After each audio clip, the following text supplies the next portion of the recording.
Hi there, I'm Adsum and welcome to Consider the Ravens. We believe that discipleship happens and should happen within the context of the local church. But we also believe that the main way that discipleship has been bolstered throughout church history has been through literature, whether fiction, non-fiction, short epistles, to huge 4-volume tomes of systematic theology. We'll be looking at it all. We are currently in a series on Bavinck that will see us through to the end of the year. That will be once every month. But this week, we're going to introduce you to a friend of ours, Tim Jones, who is a Kuyper scholar, a contemporary of Bavinck. We think you'll gain tons from this episode, from learning about the context within which Bavinck lived in. He's living at the same time and going through much of the same issues as Abraham Kuyper was. Tim is not just a scholar, but a good friend and a man with a great relational and pastoral heart. I have been massively encouraged by this man, and I know that you will be too. Without further ado, Tim, why don't you tell us how you got into studying Kuyper in the first place? Thank you. Yes, it's a question that I've had to revisit because it's been that long since I did get into studying Kuyper, and I've been hotspotted a few times where people said, "Oh, how did this all start?" And I was like, "Do you know? I really don't know. I have to cast my mind back." So I've done a little bit of pre-work, just putting some dates together so I could remember. But it's been a real journey, and I think there's been some real serendipitous moments in it that things coming into publication just as I've needed to study them, and moments like that. But it probably started about 15 years ago or slightly over, when I started reading Francis Schaeffer. And I read a book by Schaeffer called Escape from Reason, and which I've just found lying around somewhere. I read another one called The God Who Is There. And I started listening to some of his recordings and just accessing the idea that Christianity is for more than just Sunday worship. And I'd always had an intuition that that's the case, that actually Christianity is supposed to do more than people do with it. A lot of the time it's supposed to actually, it's not just about, important as it is and vital as it is, the salvation of souls and the ushering of people into the church. I think that this idea of the kingdom being built and the church figuring as the jewel in the crown of this, and the main purpose, the bride of Christ. So I've got a very high view of the church. I don't denigrate that at all. But I always just felt that even the church itself is supposed to be an entity which goes out beyond the Sunday. And I think a lot of people have that kind of intuition, but don't really have a theological framework for it. So I read Schaeffer.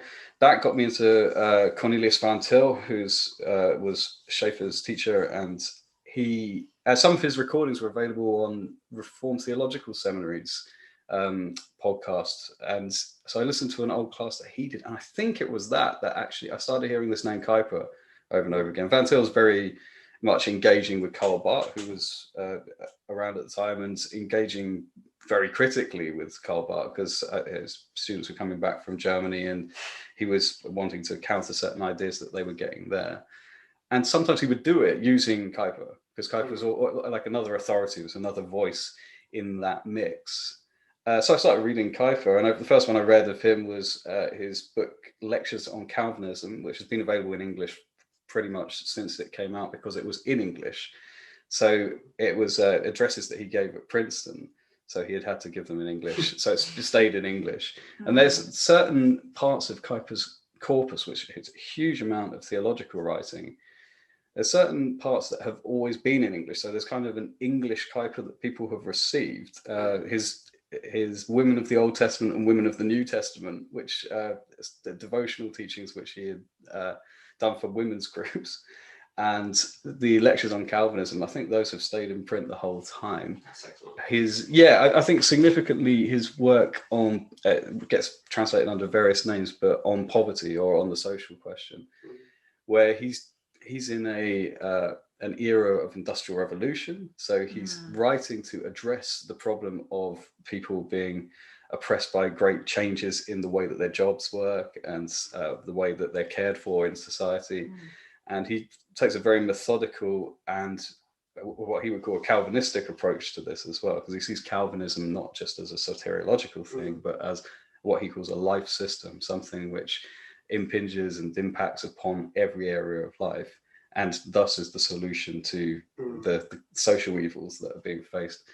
And he's very aware of all of the great voices of his time. So, you know, the Nietzsches and the great men as well, who are forming society in response to, as he sees it, the French Revolution. Now, it's very important that we state that about him, because he comes from a great reaction against the French Revolution and what happened there. I mean, if you cast your mind back to 1789 and thinking about the impact of that psychologically, you're not far away in the Netherlands from this bloodletting that has gone on, this overturn of the good and the bad, as they see it. In the midst of that, there is religious revivals and charismatic revivals that have fed into Dutch national life and have refreshed people's experience of Christianity. It's a very Christian country. You've got like huge Calvinist commoner population who aren't allowed to vote as well.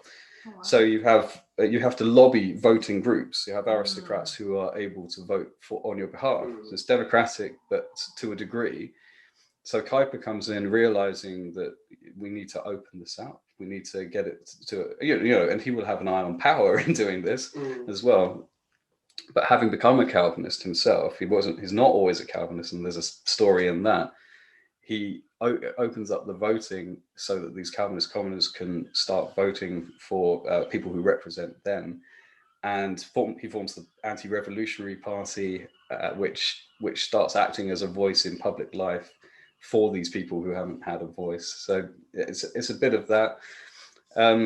I've kind of got onto what he did rather than how I came to be writing about him. I wrote my master's thesis. I went back to university after a 10-year gap, completed a computer science course, and then had 10 years working in a church, and then felt I need to do some further study. Went and did my master's thesis on a comparison between Kuyper and Friedrich Schleiermacher, the father of modern Protestant liberalism, because I just saw so much similar about their two lives. Like they're both prominent in founding universities in Western Europe, that they're both passionate Christians of different stripes, that they're both dealing with the same sources and the same responses to the French Revolution, amongst other things, Industrial Revolution, the philosophy of the 19th century. So I thought, actually, this is right for a comparison. So I did my master's thesis on that. And then after a year or so, I put together a proposal to write on how Kuyper might be applied now in the UK, having not really had a legacy here.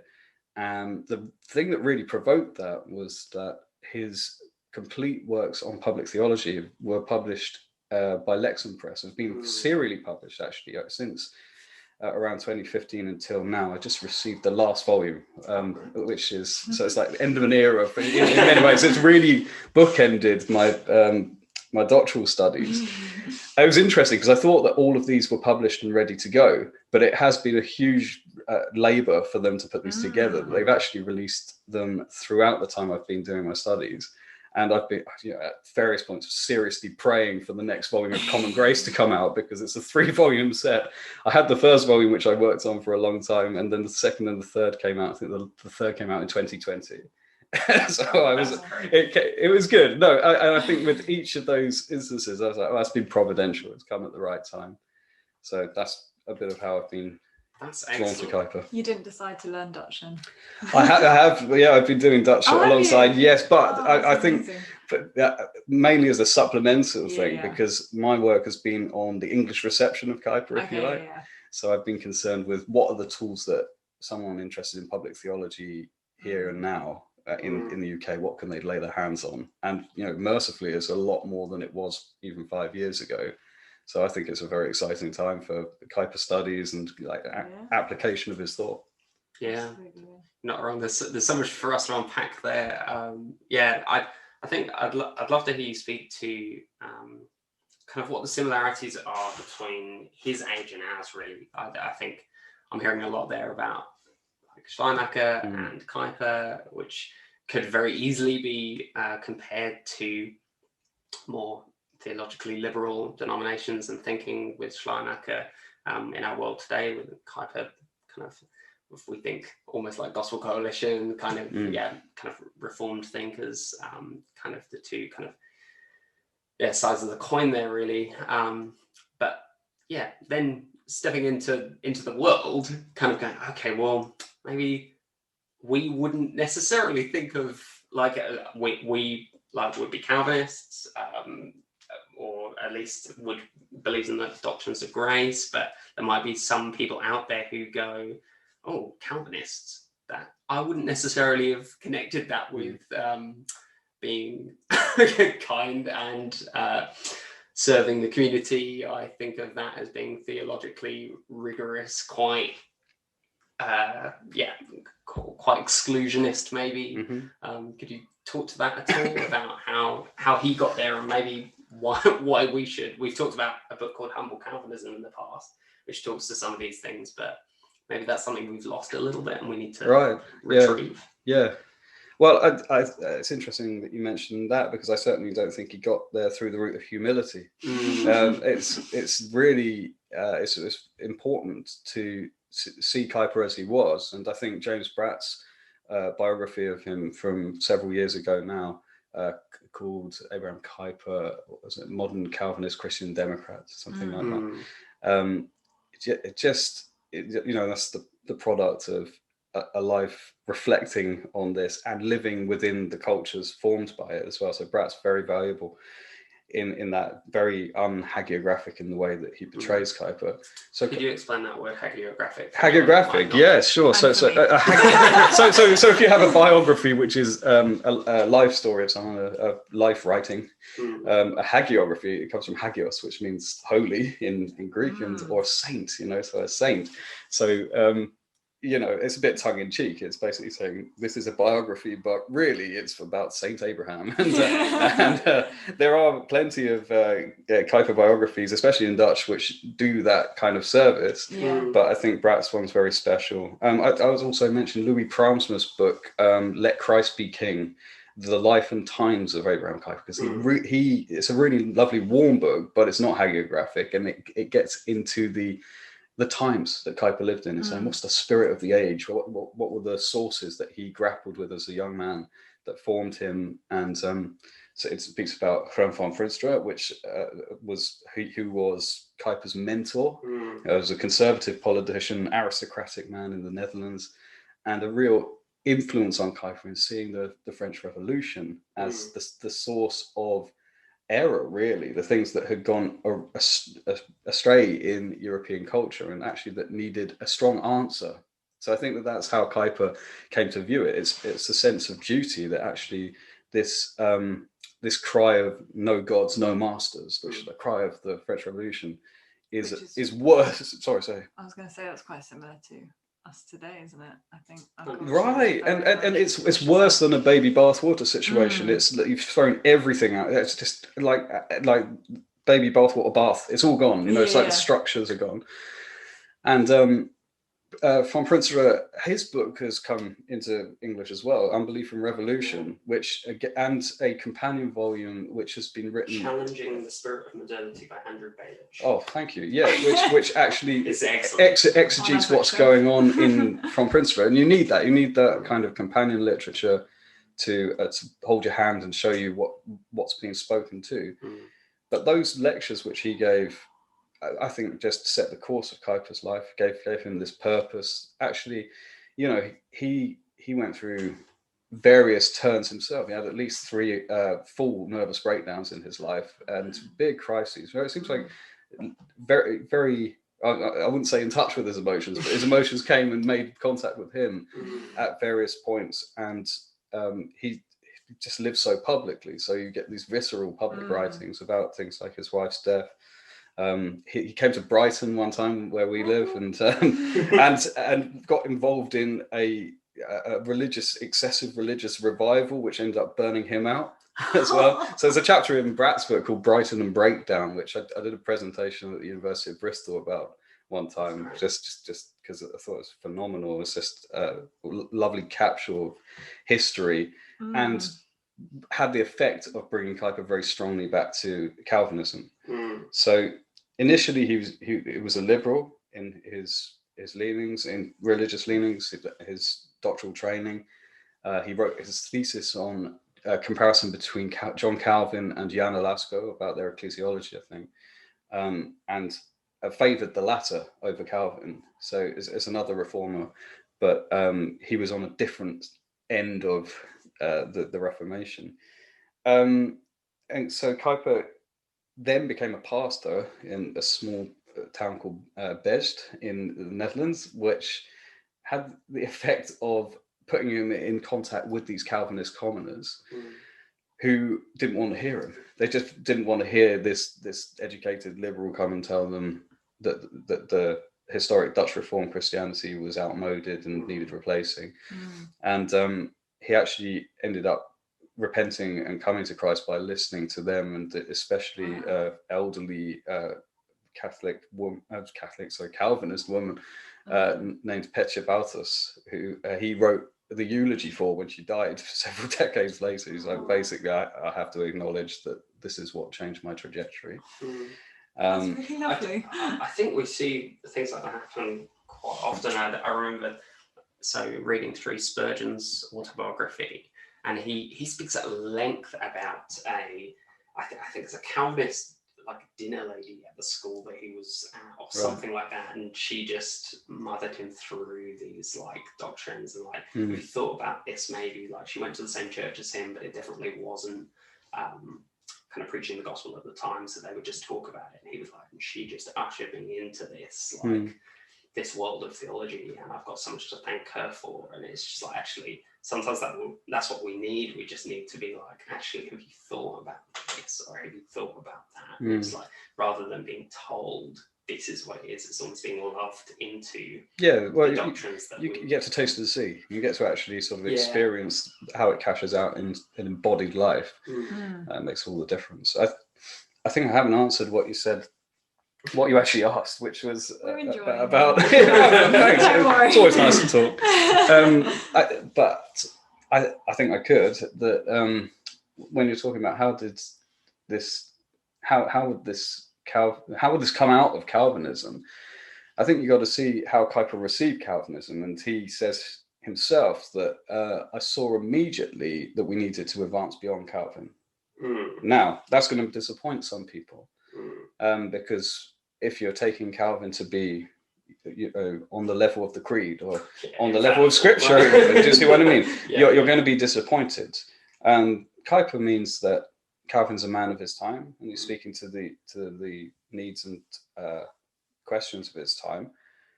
And Kuyper wants to do that as well. And you've got to see, for all the turmoil of the Reformation, it's not the same as, say, French Revolution. It's not the same thing that you're having to respond to. So with Kuyper, he realizes this. He says prior to that, in Calvinism has my heart taken rest. He's very waxing eloquent about how much this means to him.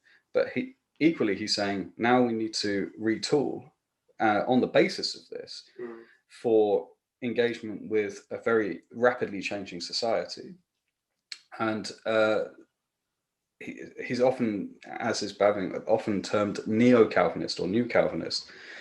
And the main difference is this doctrine of common grace, which is disputed in terms of its extent by various other Calvinists, and people hold to it to various degrees.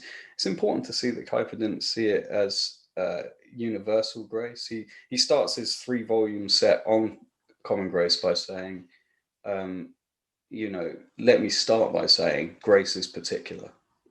Grace is particular, and he kind of thunders it out at the beginning, saying, and by particular you mean? Yeah, so that there's a particular work of God in terms of salvation, which is sovereign. It's God's prerogative to come and save undeserving sinners, the like of which we all are, and to come and he doesn't have to do it. Nothing mandates it. Nothing is constraining God in that respect. it's a manifestation of God's self, which is to show grace. And Kuyper wants to contend, as has become more popular in some modern theologians, he wants to contend that there are more gracious purposes than just a salvific purpose in God, that there are different, so the one that I've got in mind, particularly in terms of modern theology, would be David Kelsey, who sees in Scripture three distinct storylines going on, that God works in creation to consummate, to bring people to a consummation with him, to the end for which they're designed. He works to create and he works to reconcile. So there's these different strands going on, and that they might speak to each other, but they have their own integrity as well. This is a bit like what Kuyper's saying in a more simplified way in Common Grace, that he's saying, yes, God has always had this design to have a people for himself, but he cares about the world he made as well. He cares about all peoples, and he sustains all life. And immediately the Calvinists will start hearing, oh, are you talking about a universal salvation? And so he's at pains to say, no, I think that grace is particular. I think that there is a particular love shown by God in Christ to particular people. And not because of them, but because of him, etc. But that you could, if you get myopically focused on this, and you don't see that God loves his world, that he is invested in it, that he is bringing it to a consummation, that he's not going to throw it away. So people's eschatology is shaped by this as well. So people who say, well, it's all going to burn anyway, you're going to have a certain attitude towards the environment. You're going to have a certain attitude towards cultivation of individual lives, even in the here and now, which could be flippant and glib. So he sees this expansive grace in Scripture, and he sees it all under a very high view of the sovereignty of God. So it's that which is kind of driving him. So not the humble Calvinism, but a very lofty view of the purposes of God.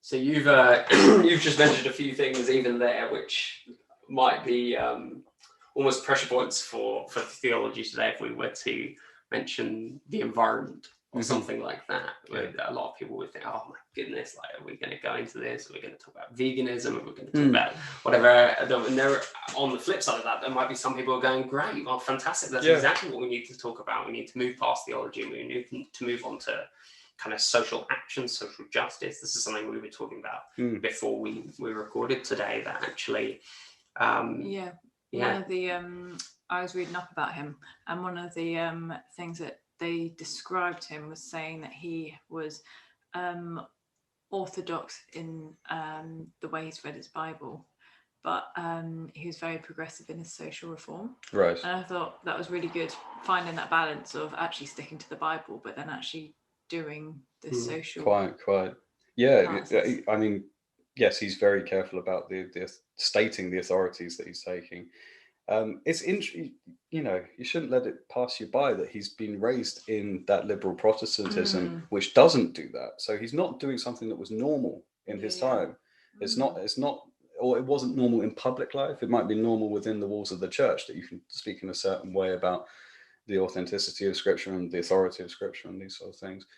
But he is doing it in public, in newspapers, week on week. He's writing columns. That's how the writings on Common Grace came about, and he's putting it out there, and even in some cases responding to people who are coming back against it. I think it's worth noting that he does pick up on things like vegetarianism. So, which can be a bit of a surprise. You're reading a 19th century text, and suddenly he just does 3 chapters on is it right to eat meat? What right do we have? And he says, obviously we do, but is it presumptuous? Is it given to us? And he's talking in this context about the Noahic commandment, where it says, as I gave you all of the green plants, now I give you all things to eat, but don't eat each other, because that would, hence the capital punishment. And so he goes on to speak about that as well. But before he gets there, he's like, well, let's not just pass over this. Where he comes out on it, just to give you the spoilers, that he says, well, yes, we do eat meat, and I'm sure people prior to this commandment being given would have eaten meat. That it's actually, it seems to be a human trait. But he says the thing is that the sanction isn't given for it. It's not allowed, and it's saying, when it says don't eat an animal with its blood in it, it's not saying drain every drop of blood out of an animal. It's saying don't eat like a lion hunting a deer or something like that. You're not allowed to just fall upon your prey and to be savage in the way that you behave with this. So he's grappling with the right being given by God, which it is, and the fact that actually this isn't a normal state of affairs or a permanent or conclusive state of affairs. So he's got a nuanced dealing with a question that Christians and others struggle over. Do you have the right to eat other animals? Okay, so he's dealing with that. Another instance of him dealing with a modern question is in our program, which is the Political Manifesto, which he puts out for the Anti-Revolutionary Party, just sort of stating where they stand on things. And he has a section on public health, public hygiene, that kind of thing, and speaks to the issue of epidemics. He speaks specifically to the issue of vaccine passports and the right of the government to make pronouncements on this. And he says the government and the state has no right over our bodies. And so starts from this position. So this is part of what is known as his sphere sovereignty as well. He's saying that there are logics to each area of life, to the state, to the family, to the church, and they're all ruled over by Christ. All of these spheres, not just Christ over the church, it's that he's over the arts and business, and that each of these have ways of living redemptively within them, and they have different ways. So the way that you live redemptively within a family shouldn't necessarily be applied in total to how you run a business. There might be some similarities, there might be some good principles, but I think that just practically, that raises my attention when I hear someone talk in a workplace about we're a family here. Because I'm like, I think this is arguing too much, and I think that it's trying to borrow from a logic which is not part of the original organism, to use Kuyper's language. Kuyper tends to talk about these areas of life as spheres, perhaps, but often as plants. So he talks about, the church is an institution and an organism. Yeah. An institution, he doesn't just mean a state church. He means that, gathering for worship and to hear the words and to participate in the sacraments. But also organically, the church goes out in society and is the church in society. So these things are organic. Yeah. I found it really interesting, actually. The more I've read and the more I've listened to people from even 50 years ago to 100 or 200 years ago, actually humans have just been asking the same questions the whole time, and we've always had the same questions, whether it's eating animals or more specifically this world is broken and what do we do about it. It's just been the same questions over and over again. It's just really interesting to hear from you how I'm fascinated as soon as I come across something, because it rebukes you a bit as well, because I am a cultural snob, chronological snobbery. I think I bet no one's thought of this before. And you read a guy from a century or two ago who absolutely is wrestling with, say technology now. We would say, the social media thing, the connection, there's something novel here. Yes, there is. But don't be mistaken and think that it's all novel. That actually, you've had questions raised like this when the printing press was invented, and it's come up at different times. It's just been the same questions, just wrapped differently. Yeah, right. And I don't want to reduce it totally and say there's nothing novel, because there clearly is. But then there is that Ecclesiastes line that there is nothing new under the sun.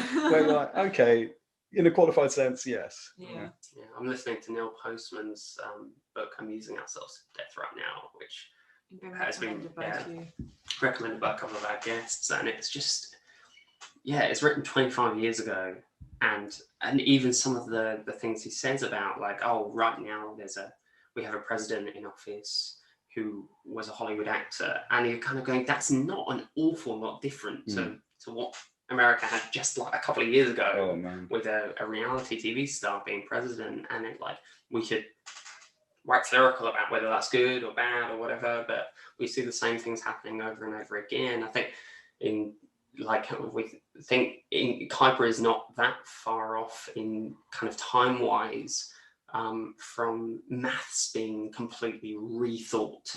And like you get people like Lewis Carroll, who is raging against the idea that we reinvent maths, and people having to really argue for the basic principles of that again, which seems mad to us. But we've just had this all again. So in America, in schools, they've just reinvented how kids are to learn maths, and you kind of go, we've done this before and it didn't work then, so why are we doing it again? And it's like, actually, we see that with theology, with philosophy, with just politics and everything. I think I can't remember who said it, but I listened to an interview a while back with a prime minister who was basically talking about having a meeting with the Queen, and they've not long been in office and they don't really see the benefit of having a conversation with the Queen.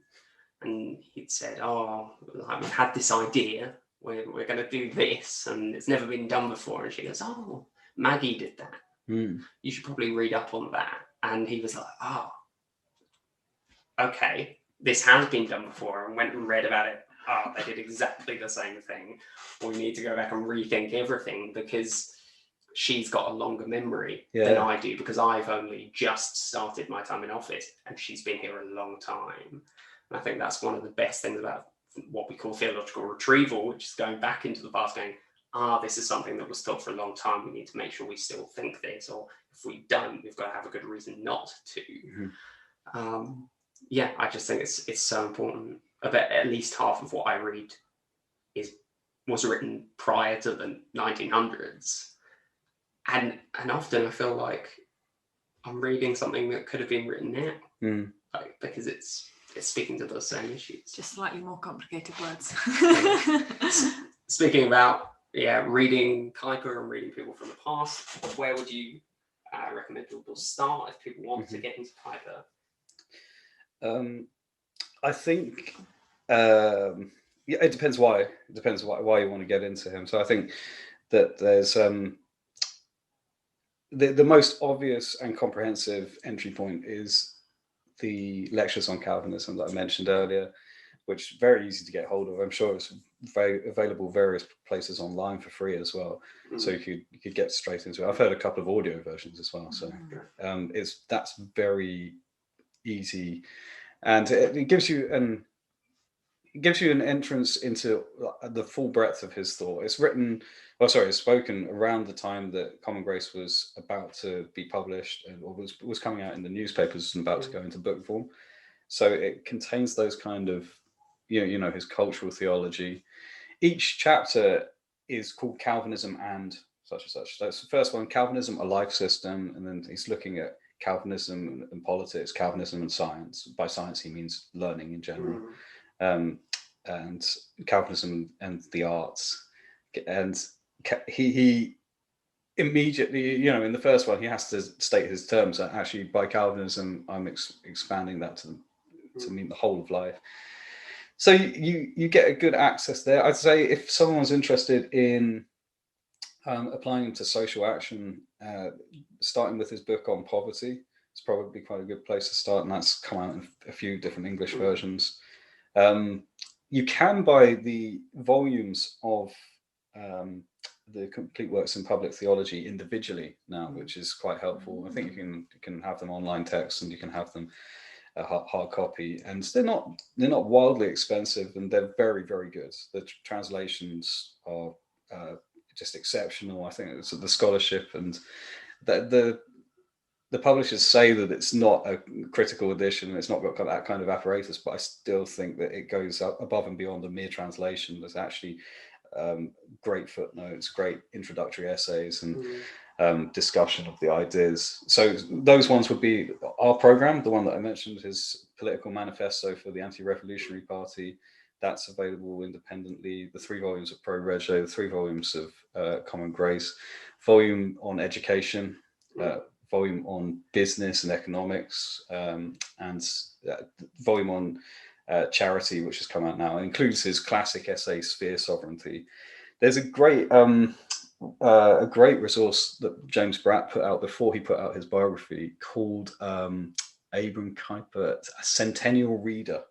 So it came out in 1998. I think you can still get it various places, and it's just great excerpts from different translations than the recent ones, but you'll get the intention. It's got a great chapter which summarizes the 3 volumes of Common Grace, just grabbing parts from each volume and giving you the overview. It's got sort of pull-out boxes which and it just give you the sense of what's going on. So that one I've really enjoyed. I used it extensively for my master's thesis, but I go back to it again and again. It's a really rich resource, that one. Yeah, that's really great. What if people want to keep up with what you're doing? How can people find you? Yes, so my head's very much down in finishing this doctorate at the moment.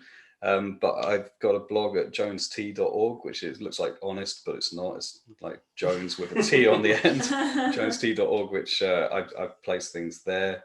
I'm very minorly on Twitter with a similar handle, so which is linked to that. And yeah, very happy to converse with people if they get in touch and want to talk Kuyper. Wonderful. Sounds good. Can I ask one last question? Do you have like a favourite fact or like a fun thing that you love about Kuyper?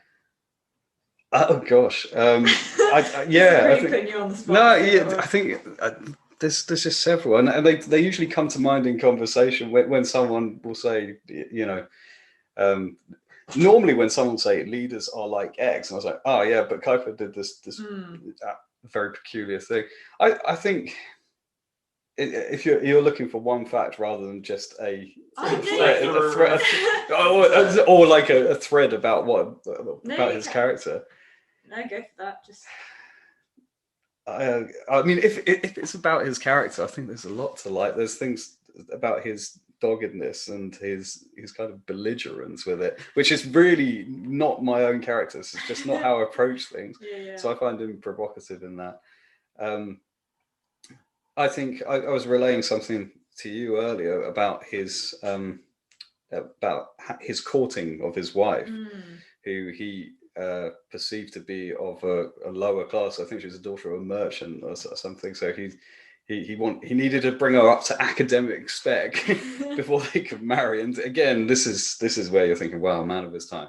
And he was handing her big stacks of books on Dutch theologians and making her read philosophy and just try and be, he's urgent to form the helpmeet that he needs. And she, in return, gave him one book called The Heir of Redcliffe, which was a book written by a Catholic author at the time and a fiction book, and has one of the main characters is this prideful and just a character that Kuyper resonated with strongly, and he's not too proud to put into writing that he read the thing and it broke him completely, and he was on his knees by the end, repenting and saying sorry to God and apologizing for his own pridefulness. So I think that just shows me that even in the midst of this kind of huge energy, often warring spirit, you've got someone who is who's able to not just self-reflect, but just honest when it comes to when you've been challenged and when someone has won you over. There's a public honesty about that, and I find that very winsome. But there's ever so many things that you could say about them. I think that's a great fact. I love that. I'll definitely be checking out the book. Yeah.